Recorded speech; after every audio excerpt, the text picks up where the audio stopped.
በዲቁና እየቀደስኩኝ አብሬ ልቀድስ ገብቼ አንድ ቄስ ልብሰ ተክህኖውን ለብሶ ጸሎተ ንስሐውን ሊደግም መስቀሉን ይዞ መጽሐፉን ይዞ ከቤተ መቅደሱ በር ሲወጣ ወንድሙ መሞቱ ተነገረ። የእናቴ አባቱ ልጅ እና እኛ ሀገር ገጠር ስለሆነ ለዚህ ሀገር አይደለም መርዶ አይደለም የሚነገረው፣ ጥሪ ነው የሚባለው፣ ጥሪ ነው የሚጠራው። እና ጥሪው ሲጠራ አንድ ሰው ጮሆ እገሌ ብሎ በጣም ጮሆ ይጠራና እገሌ የሚባል ሰው ተጎድቷን ብለህ ነገር ነው የሚባለው። የከተማ ሰው የሞተ ተጎዳይ ነው። እገሌ አባባሉ ተጎድቷን ብለህ ነገር ይባላል። ያ ማለት ሞቷን ማለት። ይሄ ሲባል በቀጥታ ቤተ መቅደሱ በር ላይ የቆመው ካህን የወንድሙን መሞት ሰማ። ቄሱ ቄስ ደረበ ተረፈ ይባላል፣ ወንድሙ ገላው ተረፈ ይባላል። ማረሰው በዛ ምክንያት ነው ማለት ነው። የሰውየውን ስም ራሱ እና ሁሉም ሰው ደነገጠ።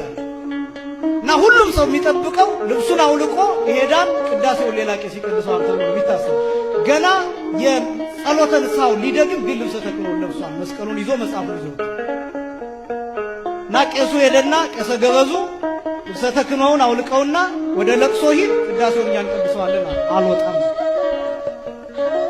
ልብሰ ተክህኖውን ለብሻለሁ፣ ስርዓቱ በሚያዘው መሰረት አላወልቅም፣ ቅዳሴን ጨርሼ እጄ ወንድሜን እቀብረዋለሁ አለ።